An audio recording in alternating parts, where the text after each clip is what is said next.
Assalamu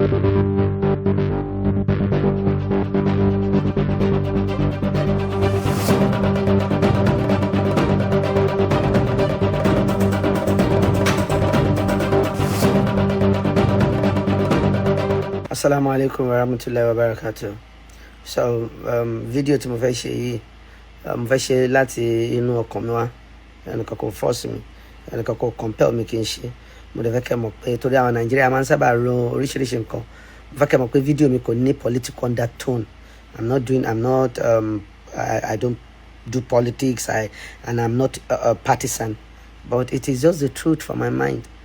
Because even the younger people, I want to jẹ́ àbúrò mi kankan, máa bí mi ẹ̀gbọ́n àbí bàbá kí ló tẹ́ sọ pé Nigeria is the best place. Yes, I still maintain that Nigeria is the best place in the world. Nǹkan tí mo dẹ̀ mean pẹ̀lú Nigeria is the best place ni pé Ọlọ́run fún wa láàyè tó dáa. Àwọn èèyàn tí Ọlọ́run kó wa tì pé kán bá wa ṣèlú fún wa, ó ní kán bẹ̀rù Ọlọ́run, kán bẹ̀rù Ọlọ́run, kán bẹ̀rù Ọlọ́run. Because èèyàn gbọ́dọ̀ máa hall insult sí àwọn tó bá ń ṣe aṣíwájú. Ọlọ́run ò fẹ́ bẹ́ẹ̀, haram ni nínú Islam. And then tó bá fẹ́ sòótọ́ tó bá jẹ́ Mùsùlùmí tó dẹ̀ ka Quran, ó máa testify sí pé nǹkan tí mo sọ yìí ó tọ́ ni. Even àwọn Christian tó máa jẹ́ olódodo, wọ́n máa testify pé even the Bible náà agree bẹ́ẹ̀. Ṣùgbọ́n àwọn aṣíwájú ẹ má pàdé Ọlọ́run o. Owó ò lè ra kú o. Wàláhì ẹ má pàdé Ọlọ́run o. You see, I saw a lady's video, a young woman's video this morning. Ẹni ẹ sọ pé ó máa ń ta irun. Wípé òun ò dẹ̀ ṣiṣẹ́ láti bí February. Àwọn family there depend. Mo ní staff 42 mi ti san salary wọn ní 4 months. 4 months. Yes, ẹ̀yàn lè sọ pé àtàlọ́run ẹ̀ńṣẹ́ kíníkan. Mi sọ nítorí pé mo fẹ́ kẹ́ PT mi o àbí kẹ́ fún mi lówó, because èmi náà káàkiri pé àtàlẹ́ ó lè bá wa ṣe partnership nǹkan. À ń sọ pé ọ̀dọ̀ wa ní potential. Most iṣẹ́ tá à ń ṣe lọ́dọ̀ wa ń sìn. Àwọn kí ló máa ń pè àwọn industry àwa Yorùbá film ọ̀rẹ́ la ní family ní gbogbo wa. Ibrahim bá mi ṣe yé bá mi ṣe yé bá òun láfi. So kẹ́ni kankan tó mú mi lóhùn kan tó káwọn àwọn tó súnmọ́ mi ṣá kó tó máa sọ pé ẹgbẹ́ ẹ̀dẹ̀ Nàìjíríà dá o, àwa èèyàn bẹ̀ láà dá o. Ọ̀rọ̀ Ànábì sallallahu alaihi wasallam fún àwọn Muslim kẹ́ tó sọ pé mo kì í ṣàfà àbí nǹkan kan, and I'm speaking the truth this morning. Àwa Muslim Ànábì sallallahu alaihi wasallam ó ní ẹ jẹ́ kí n sọ fún yín tó bá ti di òpin ọjọ́ ní ìgbẹ̀yìn ayé, torí àti Bible àti Quran gbogbo àwọn nǹkan tí àwọn méjèèjì sọ. Ọ̀pọ̀lọpọ̀ àwọn tí wọ́n ń ṣèlú fún àwọn believe Bible àbí Quran tó bá believe wọn ní ṣe nǹkan tó ń ṣe yìí, torí owó ò ní ra kú àdẹ̀ ní mú wọ sàárè. Gbogbo àwọn nǹkan tá à ń kó yìí à ní kó wọ sàárè. Mi ò accuse anybody o. Wallahi alazim billahi la ilaha illa huwa, mi accuse anybody, because gbogbo kíní ẹ̀ ó yíká àárín àwọn tó àwọn aláṣẹ wa, ó yíká ni. Kò sí party kan, kò sẹ́ni kankan. Ó dàbí nǹkan kan náà lójú mi. You know, I created a business and I've been running, getting old now, going for meetings, trying to see if I can get partnership, if I can get help, and I'm not even able to pay salary. Mi sọ nítorí kẹ́lẹ́ pity mi kẹ́lẹ́ wọnú díẹ̀ mi. Wọ́n á ń worú ọmọ yẹn tó lóun tarun, tó lóun ní sugar daddy tó máa bóun ṣàṣepọ̀, tó máa gbólọ̀ ẹ̀. Wọ́n á worú pain yẹn. Èèyàn tó ń jẹun lọ́dọ̀ mi, Ọlọ́run mi ò fi ṣèrègùn, mo dúpẹ́ pé ó ti ẹ̀ jẹ́ kí n rí yẹn ṣe. Àti bùkátà tó wà, iye èèyàn tó wà nínú DM mi tó ń fẹ́ràn lọ́wọ́, iye adìẹ tí wọ́n fẹ́ ṣe káàkiri. Ọlọ́run mi ò mọ reason tí mo ṣe ń ṣe fídíò láàárọ̀, bọ̀ mo ń clear ara mi pé Nàìjíríà dá, àwọn èèyàn ò dá. Ànábì dẹ̀ sọ pé tó bá ti dẹ̀yìn ọjọ́, ó ní ẹ jẹ́ n sọ fún yín, ó ní aláṣẹ ẹgbàá náà, àwọn amir aláṣẹ gbogbo àwọn tó wà ń pa àṣẹ láti presidency, governors, àwọn tó lọ́n fi sípò àṣẹ, ọba, ọ̀gá abiṣẹ́, captain of industry, àwọn tó wà nípò àṣẹ tó lè pàṣẹ pé báyìí ni kò ṣe rí tó máa rí bẹ́ẹ̀. Wallahi alazim mi accuse anybody o. Kẹ́tọ́ sọ pé mo ń bú àbí ẹni tó bá gé fídíò mi láàrin kan tó wá lo ibì kan tó máa sùtẹ̀ láti fi ṣe political agenda tiẹ̀. Ibrahim sọ báyìí, àwọn fẹ́ quote me out of context, ó kó òun kọlọ́n, ìbínú Ọlọ́run lẹ́ni ẹ máa rí ọlànà oṣù tá a wáyé.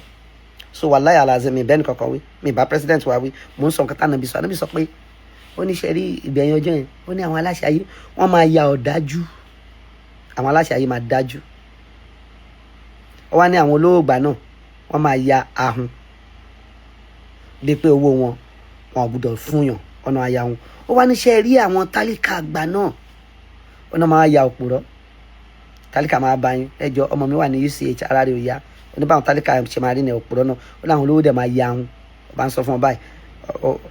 Do you know how many places I've gone to, how many people I've sent DM to for partnership, for help, so that we can reach the potential? Ọjọ́ kan mo rí VDM. I'm not a fan of VDM o. Ọjọ́ kan mo rí VDM. Ó post kíní kan nípa man kan ní Ṣàbújá ni tó ní company yẹn ó lè ṣe nǹkan àgbẹ̀ ó lè company yẹn tóbi. Ó tóbi gan ẹ̀rú dẹ̀ ń bà mí. Man dẹ̀ need help kò dẹ̀ rí help. Why are we doing this to ourselves? I'm doing this video because I know I have younger people that are saying, how can you be saying Nigeria is good? Nigeria is good. People are not just good. You set up a business, you cannot. Film industry. What good luck? You shouldn't become access. I want to know access over here. What about my when you love my can? I want to know access. Maka to my phone here. Sheba olosho no man lo maka. I want to only kafatia. Today I will not speak about bullshit. Everything is just wrong. Nigeria is not bad. Nigeria is good. But people were bad. Atolori, Atome, all of us were bad. Ṣé tó bá lọ bank commando. Ṣé tó bá dé ibi tó ti drive níbi no show kin jano. It starts from there. Ọmọ rẹ̀ ò pass show ra special center fún teaching the children to cheat. Imagine the kind of future leader we're going to create like that. I want to create. I'm a create. Everything is just on me. Allah subhanahu. Sometimes you're even thinking, Subhanallah, me should look cool. And we should be thankful for the gift of life. And this is happening. I don't even know why I'm saying this. I don't know. I'm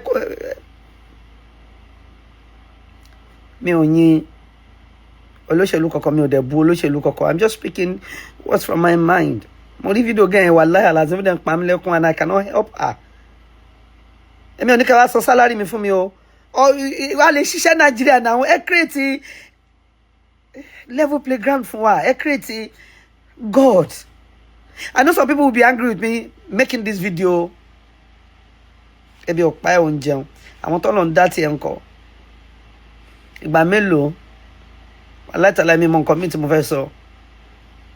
Anybody tó bá wà concern gbogbo ayé àti àtàwọn aráàlú àti ìjọba ẹ jẹ́ ká bẹ̀rù Ọlọ́run mi ò bú ẹni kankan ẹ jẹ́ ká bẹ̀rù Ọlọ́run torí Ànábì sallallahu alaihi wasallam ẹ rántí pé owó ò ní ra kú o owó ò dẹ̀ ní tẹ̀lé wa lọ sáré wa o gbogbo àwọn nǹkan tí à ń kójọ tí a lè ná yìí Ọlọ́run mi ò yínra mi 60% iye tí bá make mo máa ń ná fáwọn èèyàn mo dẹ̀ ní àwọn ọ̀rẹ́ àtọ̀rẹ́bìnrin àtọ̀rẹ́kùnrin tó yẹ pé wọ́n tún ń ṣe ju tèmi lọ tó yẹ pé concern wọn náà ni pé wọ́n ṣàfẹ́ ṣèlú but àwọn èèyàn ní business will thrive. How do we survive like this? You are living like what will happen tomorrow. So mo ṣe fídíò nítorí ẹ̀yin tẹ́ máa sọ pé mo sọ pé Nàìjíríà dá. Yes, Nàìjíríà dá.